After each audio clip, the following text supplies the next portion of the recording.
தக்கலை பட விவகாரத்தில் கர்நாடக உயர்நீதிமன்றத்திற்கும் கர்நாடக அரசிற்கும் கன்னட அமைப்புகளுக்கும் உச்ச நீதிமன்றம் தலையில் அடித்து பல புத்திமதிகளை சொல்லி இருக்கிறது. உங்களுக்கு என்ன அதிகாரம் இருக்கிறது கமலஹாசன் படத்தை தடை செய்வதற்கு? ஒரு மொழி பிரச்சனைக்கும் ஒரு சினிமாவுக்கும் என்ன சம்பந்தம் என்பது மாதிரியான பல கேள்விகளை கேட்டிருக்கிறது. இந்த நிலையில் கன்னடத்தில் படத்தை கமலஹாசன் வெளியிடக்கூடாது, வெளியிட வேண்டாம் என்பதை இந்த நிகழ்ச்சி நாம் பார்க்கலாம். ஒலிபரப்பு நேயர்கள் அனைவருக்கும் அன்பு வணக்கம். கடந்த வாரம் கமலஹாசன் நடித்த தக்லி படம் வெளியில வந்துச்சு. இந்த மிகுந்த எதிர்பார்ப்பு ஏற்படுத்திய இந்த படம் ஒரு எதிர்பாராத தோல்வியை சந்திச்சு, வசூல்லையும் மிகப்பெரிய சரிவை சந்திச்சு, அதெல்லாம் நமக்கு தெரியும். இந்த படத்தோட ப்ரொமோஷன் விழாவை ரொம்ப கிராண்டா முன்னாடி எல்லா இடத்துக்கும் போய் நடத்தினார் கமலஹாசன். சென்னையில் நடந்த விழாவில் பேசும்போது தமிழ் மொழியில் இருந்துதான் கன்னடம் பிறந்தது அப்படிங்கிற மாதிரி ஒரு கருத்து சொல்லிட்டார். சொன்ன உடனே கர்நாடகத்தில் உள்ள அமைப்புகளும் கர்நாடக மாநிலமும் கர்நாடக திரைப்பட வர்த்தக சபையும் இணைந்து கமலஹாசன் மீது பாய்ந்து அவர் மன்னிப்பு கேட்டே தீர வேண்டும் என்று ஒற்றை காலில் நின்றன. கர்நாடக முதலமைச்சர் கமலஹாசனை கண்டித்தார். அவர் மன்னிப்பு கேட்க வேண்டும் என்றார். அது அரசியல்.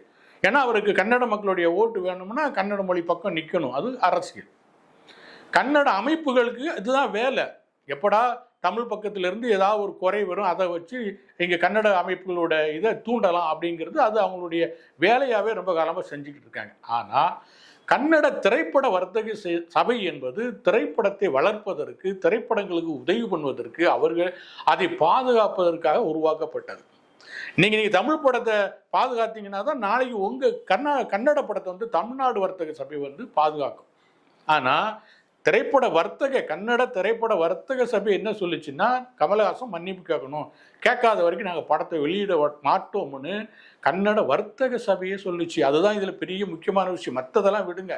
சினிமாவை பாதுகாக்க வேண்டிய, சினிமாவுக்கு துணை நிற்க வேண்டிய அமைப்பு படத்தை தடை செய்வோம்னு சொல்லிச்சு. இதெல்லாம் எதிர்த்து கமலஹாசன் கர்நாடக உச்ச நீதிமன்றத்தில் வழக்கு தொடர்ந்தார். நான் சொன்ன கருத்து ஒரு பக்கம் இருக்கட்டும், என் படம் என் தொழில் கோடிக்கணக்கில் முதலீடு பண்ணி எடுத்திருக்கேன், அதை தடை பண்ணக்கூடாது, அதை ரிலீஸ் பண்ணுங்க அப்படின்னு சொல்லி கன்னட உயர் நீதிமன்றத்தில் அவர் வழக்கு தொடர்ந்தார். வழக்கு விசாரித்த நீதிமன்றம் என்ன சொல்லியிருக்கணும்? சரி, கமலஹாசன் சொன்ன சரியா தப்பா, வாங்க விவாதிங்க, இங்கே தமிழ் அறிஞர்கள் வா, கன்னட அறிஞர்கள் வா, 2 பேர் பேசுங்க, எது முக்கியமான மொழி, எந்த மொழியில எந்த மொழி வந்துச்சுன்னு பேசுங்க அப்படின்னு சொல்லியிருக்கணும்.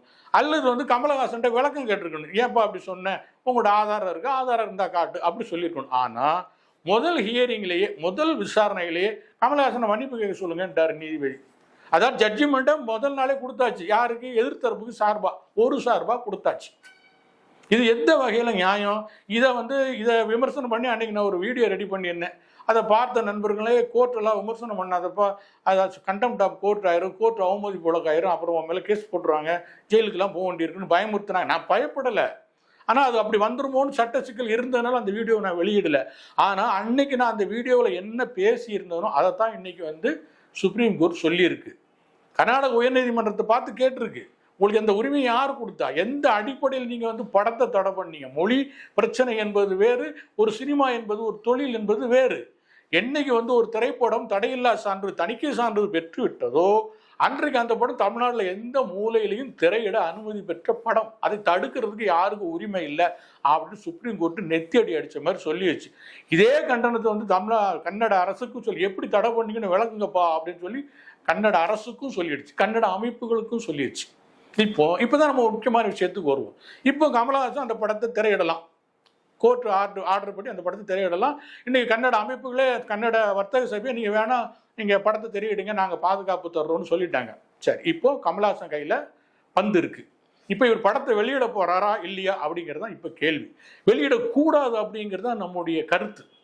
ஏன் வெளியிடக்கூடாதுன்னா, ஏற்கனவே படம் தோல்வி அடைந்து விட்டது, வசூலில் பின்னடைவை சந்தித்து விட்டது. இந்த நேரத்தில் அவர் கன்னடத்தில் ரிலீஸ் பண்ணார்னா அங்கே பெருசாக ஓட போகிறதில்ல, பெருசாக வசூலிக்க போகிறதில்ல. ஆனால் என்ன நடக்கும்னா, தேட்டருக்கு ரிலீஸ் பண்ணிட்டான்னு வச்சுக்கோமே, தேட்டரில் படம் ஓடும். ஆனால் யார் வருவா?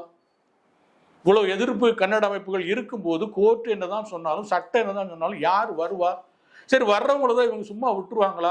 ஒரு மறைமுகமான விரட்டல் விடுவாங்களா மாட்டாங்களா? எப்போ யாரும் படத்துக்கு போகாத, போனீங்கன்னா உன்னை உனக்கு டிஸ்டர்ப் பண்ணுவோம், அல்லது உனக்கு வீட்டில் கல்லெறிவோம், ஏதோ ஒன்று சொல்லுவாங்க. உள்ளூர் அமைப்புகள் உள்ளூரில் வீடு விட, எங்கெங்கே தமிழர்கள் வசிக்கிறாங்களோ அங்கே உள்ளூரில் வீடு விட போய் சொல்லுவாங்க. இது நடக்கும்.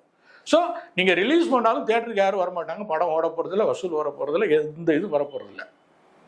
என்ன ஆகும்னா அப்புறம் இவங்க என்ன சொல்ல ஆரம்பிச்சிருவாங்கன்னா, பாருங்க நான் சட்டம் அனுமதிச்சிருச்சு படம் ரிலீஸ் பண்ணேன், ஆனால் வந்து எங்கள் மக்கள் ஏற்றுக்கல பாருங்க, அதனால கமலஹாசன் சொன்ன கருத்துக்கு எங்கள் மக்கள் தொடர்ந்து எதிர்ப்பு தான் தெரிவிச்சுக்கிட்டு இருக்காங்க, புறக்கணிச்சிட்டாங்க படத்தை அப்படின்னு ரொம்ப ஈஸியாக சொல்லிடுவாங்க.